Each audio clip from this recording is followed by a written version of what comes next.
Welcome back. This is Arise and Shine. Did you know that the production of beef contributes to global warming? Our next guest, Barry Schwartz, wants to help the environment, help the environment by giving you a delicious alternative to meat, and it's called tempeh. So greetings, Barry. Thank you so much for coming today. So how did you decide to specialize in tempeh? It's just a fascinating process for making tempeh. Tempeh originates from Indonesia, and it's fermented. So the fermentation pre-digests the bean and turns it into a sliceable cake. So it's farming and science. It's fascinating. And so we were just talking about this during the commercial, but I was one of the many people in the world who thought that tempeh was tofu, and it's not. So can you tell us the differences between them? Tofu is essentially coagulated soy milk. So it's much more processed than tempeh. It's not as nutritious. It's just soy milk that's coagulated. This is the whole bean, and it's fermented. So it breaks down. Beans are notoriously a little hard to digest. The fermentation breaks down the bean and makes it so that it's much easier to digest. And it's much tastier, too. So you say it's anything meat can do, this is your slogan, anything meat can do, we can do better. Right. and so talk to us about the Barry's tempeh and break down why it's much healthier than meat for an audience, and how do we prepare it? Well, we're not saying that everyone should be a vegetarian, because that seems like a big stretch. But what we are saying is eat less meat, and not only for yourself, but for the planet. Right.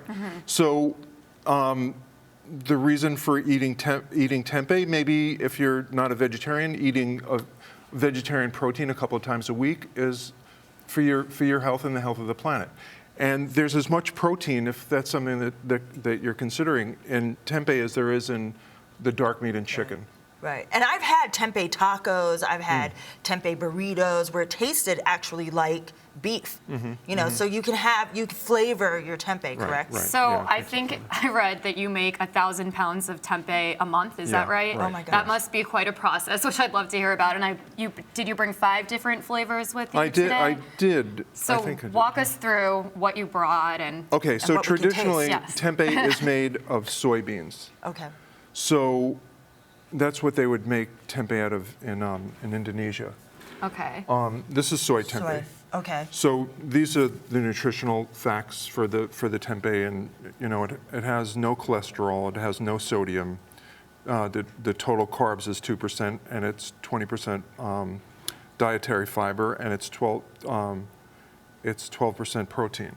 Wow. Excellent. So pretty healthy. So it's pretty good, yeah. Healthy and keeps you strong, keeps you going. And this is classic. It fills you up. And it fills you up. Right. Yeah, I can't wait to feed you guys. And I know, I'm you'll- excited. Yeah, so what are you gonna prepare? Well, just the tempeh, and we also make a peanut sauce, so it's just the tempeh and peanut sauce. Okay, so It's what kind good is enough. this? Is there 2 different kinds here? Yeah, there is. This is traditional soy tempeh, and this darker one is azuki bean. Do you know what azuki bean is? No, I don't know what I'll try it. Yeah, try I'll it. try the azuki bean. Okay, great. Can I dip it in? Yeah, here? sure. Okay, cool, because that's what I No wanted to do. double dipping. Okay, I won't double dip, right, I promise. Do you want to try the other one? I am. I try it all on here. This is my first tempeh experience. Yeah. It's good. And I love the sauce, by the way. I think you need that. Yeah. And what other kinds do we have here? So it comes packaged like this, so it's a solid. What happens when it becomes tempeh is it goes from just being a pile of beans to the fermentation takes 24 hours and it becomes a solid block. Okay. Wow. Like So when you open this, you're going to get that. You're going to get okay. this. Okay. And then what? And it's frozen. Okay, got it. Because otherwise it'll continue to ferment and it won't taste great. Right. Okay. So you keep these in your freezer. Right. So Okay. we're not the only company that makes tempeh, but we're the only fresh tempeh company. Oh, wow, okay. So That's the rest of the companies, you might find their tempeh in the refrigerated section because it's been pasteurized. Okay. And pasteurization just kills everything. Right. So our tempeh This is the better way. live. Right, okay. Yeah. So again, it's live food. It's It has probiotics. Right. It has And the good gut bacteria. Right. Once you take it out of the packaging and it's in this form, what do you do next? eat. Yeah, that's a really good thing to do. Yeah, eating is great, but you would let it defrost. Okay. And this is pretty much you'd cut it in half. This is half of a block. Okay, got it. So you'd cut it in half that way. You'd cut it in half this way. Okay. This is the way that I do it. And you're the expert, so And we should and then cut it like follow this. your guidance. Cut it like that. Okay. and cut it into cubes. Got it. And by the way, I know that you've had this company for 4 years. Right. But where did the inspiration come from? I know you were in a yoga ashram as well. Right, I was on a yoga ashram, and I was the chef there. And Where? It was upstate New York. It's called Ananda Ashram.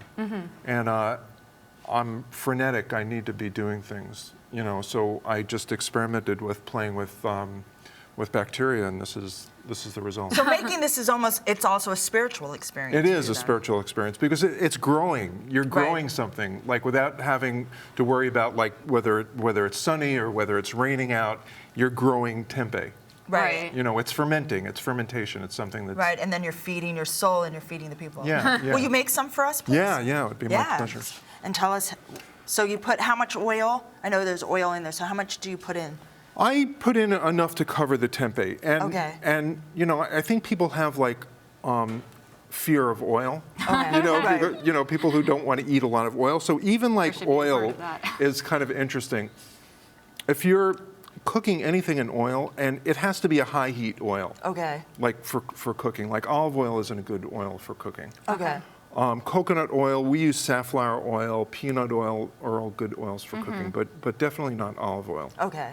Then you put all of this in there together? Or? Yeah. Okay. All right. And you know what? I'll cook this one. This is a white bean tempeh. Okay. Do you have a personal favorite? It changes. Sometimes I like the white bean. The white bean seems to be really popular. And so you obviously have made a commitment to healthy living, healthy eating. Yeah. I heard that you were a fruitarian. Is that how you I say was. it? Right. Yeah. How was that? What was that like? What, for a year? Was it a year? It was a fascinating experience, and I never felt so good in my life. Really? So Really? you just ate fruits for a whole I just year? ate fruit for a year, yeah. And you felt really healthy? I felt and- amazing. I mean, were you worried about, like, where am I going to get my protein and all the other The only that thing you that worried me was the fact that my diet dictated my lifestyle. That's true. Right. You can't go out with friends if you're Right. eating such a strict diet. It wasn't healthy. Well, and yeah, What was the purpose behind it? Why did It you was decide kind of a I'm gonna do- spiritual Okay. adventure for me. Okay. Actually, my brain was never as clear as as Interesting. when I was doing that, and I was living in the tropics, so Okay, that it helps a little helps. bit. Yeah. So for frying food, it's really important that the temperature of the oil is 350 degrees, and Okay. no one has like a thermometer to measure Right. the Right. temperature of the oil. So what you do is you would put a piece of Right, food and it in would there, sizzle. and it would be vigorously, which it'll take a little while, but Right. it should be vigorously like sizzling. Okay. And what that's doing when it's in the oil is it's steaming. The inside of the food is the steam is coming out. Oh, fantastic. Okay. So if it isn't like 350 degrees, the oil is getting soaked into the food. Right. So you're eating oil. Right. When it's the right temperature, you're not eating oil. That's Okay. good, because as we know, people So are it's afraid just of oil. Yeah, so right. what happens now? So let's say, for example, it's at its hottest. It's 350. It's cooking. What are we trying to achieve with cooking the tempeh? We are cooking it to the point that it's not like overcooked, like it's not like crisp. Right. Okay. But it's kind of like cooked on the outside and it's soft on the inside. Because we don't want to cook it to death. And what would you pair it with? Besides, It's- let's say you have your peanut sauce, but what else? It's so versatile. Like Right.